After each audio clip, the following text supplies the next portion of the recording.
गुरुमा जी, पिछली बार अक्टूबर में आपने राज ठाकरे की मुलाकात की थी, आज फिर एक बार आप शिव तीर्थ पर आए हो। पिछली बार जब आए थे तो आपने न्योता दिया था उन्हें अयोध्या बुलाने का, हिंदू राष्ट्र के बारे में भी काफ़ी सारी बातें हुई थी। आज आपके आने की वजह क्या थी और क्या चर्चा इस मुलाकात में? देखिए, सर्वप्रथम तो उनके स्वास्थ्य को लेके घुटने की ऑपरेशन हुआ था, तो उस संबंध में मैं मिली उनका स्वास्थ्य की कामना करते हुए, और उनका स्वास्थ्य बढ़िया रहे, क्योंकि आज की डेट में जिसको बोलते ना हिंदू सम्राट, आज अगर देखा जाए तो राज साहब ठाकरे में दिखती है।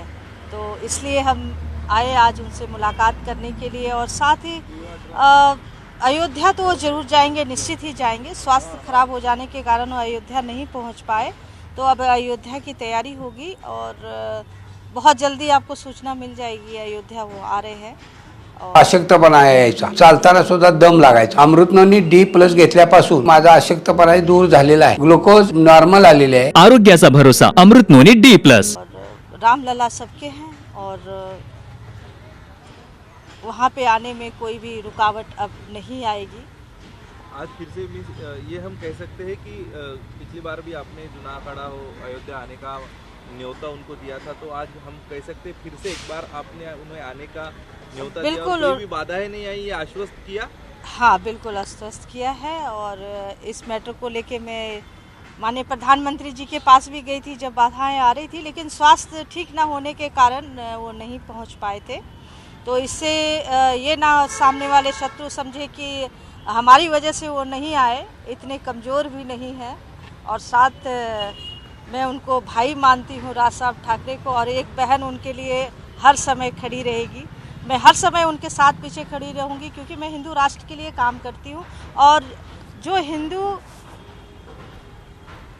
अपने देश के लिए और अपने हित के लिए, अपने पूरे जन समाज के लिए प्रतिनिधित्व करते हैं, तो हमें उनका साथ देना चाहिए और सबको साथ देना चाहिए। क्योंकि आज देश की स्थिति देख रहे हैं क्या है, और लड़कियां 35-35 टुकड़ों में कट रही है। तो ऐसी जब स्थिति हमारे देश की हो रही है, आगे आने वाले समय में देखिए क्या होगा। बहुत जल्द तेज़ी से लव जिहाद भी आ रहा है आपके सामने, आप देखते होंगे चैनल के माध्यम से। तो ये सब को जब तक हिंदू सोच वाले नेता हमारे सामने नहीं होंगे, तब तक इस देश को मुगल देश जल्दी घोषित किया जाएगा।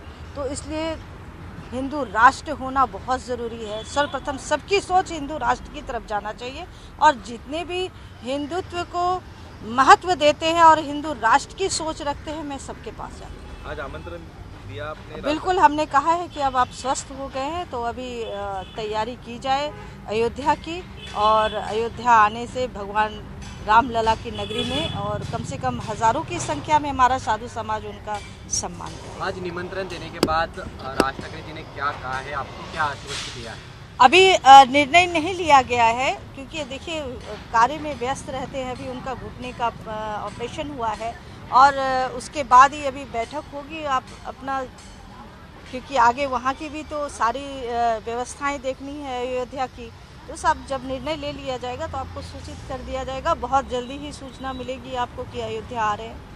हम देख सकते हैं अयोध्या बहुत जल्दी राज ठाकरे आने की संभावना तो है, क्योंकि जो उनको विरोध भी कर रहे थे, स्वास्थ्य की वजह से वो आए नहीं थे, लेकिन सांसद विरोध कर रहे थे, उनका विरोध अब देखिए कोई अपनी बदल परिवर्तन देखने को मिला हमें कुछ दिनों पहले। मिला ना, देखिए क्या होता है, कुछ विरोधी ऐसे होते हैं कि अपने आप को फेमस करने के लिए वो विरोध करते हैं, कि अपनी पब्लिसिटी, सस्ती पब्लिसिटी लेने के लिए विरोध कर रहे हैं, क्योंकि उतनी ताकतवर भी नहीं है। क्योंकि मैंने उनको पूरा सख्ती से जवाब दिया है।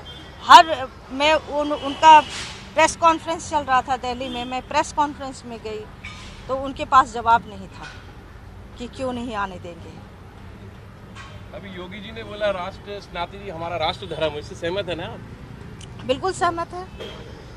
बहुत होना चाहिए राष्ट्र सनातन धर्म, हिंदू राष्ट्र बिल्कुल होना चाहिए। अभी जो मैं पिछली बार कह के गई थी कि मैं लाल चौक पे हिंदू राष्ट्र का तिरंगा फहराऊंगी, मैं फहराई 21 नवंबर को।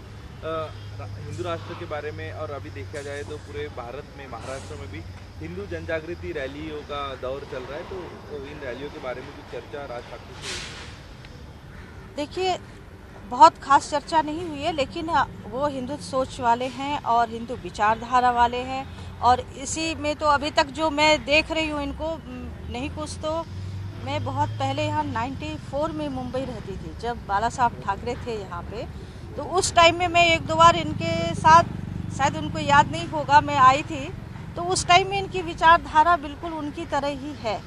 और ऐसे विचारधारा वाले बहुत कम आज हमारे समाज में हैं और होना चाहिए। मैं उनको साधुवाद देती हूँ कि ऐसी सोच रखते हैं। उन्होंने माइक का, जो माइक अजान होता था, उन्होंने सख्ती से विरोध किया। आप ये देखिए, बहुत कम लोग हैं ऐसे। आज आप अपने मंदिर में हनुमान चालीसा नहीं चला सकते हैं, तो ये कहाँ का? हम अपने सनातन भूमि में रहकर अपने धर्म का प्रचार नहीं कर सकते, मंदिरों में माइक नहीं लगा सकते, लेकिन जो मुगल विचारधारा वाले लोग हैं वो अब अजान पढ़ रहे हैं। सुबह 5 बजे आप अजान होती है, कोई रोक टोक नहीं है, बिंदास वो लोग काम कर रहे हैं। एक अलग विषय है कि फिलहाल वैलेंटाइन के दिन को लेके एक बात चल रही है कि हक डे के दिन गोमाता को गले लगाना है, तो इसको लेके काफ़ी विरोध भी कुछ लोग कर रहे हैं। आप इसको कैसे देखती हो, क्या करेंगे? वैलेंटाइन डे तो पश्चिमी परंपरा है, पश्चिमी चीज को हम क्यों अपना रहे हैं बताइए? सनातन धर्म क्या हमारा कम है? आज सनातन की देन है जो वैज्ञानिक आज नासा में बैठे हैं, ऋषि मुनियों की देन है जो आज विज्ञान आगे है। पहले ऋषि मुनि सारे वैज्ञानिक होते थे, तो आज हम पश्चिमी देश की परंपरा को हम क्यों अपने भारत में थोप रहे हैं? क्यों सनातनियों को थोप रहे हैं? ये तो ठीक नहीं विचारधारा। गौमाता को गले लगाना, तो गौमाता को गले लगाना, गौमाता को आप गले लगाते। भगवान कृष्ण जी हर समय गौ से ही खेला करते थे, तो गौ को लगाना गले, तो ये तो गर्व की बात है। लेकिन काफी लोग इस पर आपत्ति जता रहे हैं। जो आपत्ति जनक या आपत्ति जता रहे हैं इस पे, तो उनकी अलग विचारधारा है, मुगल विचारधारा है। उस सनातनियों की विचारधारा वाले लोग ऐसा नहीं कर सकते। लाल मातीतली कुस्ती म्हणजे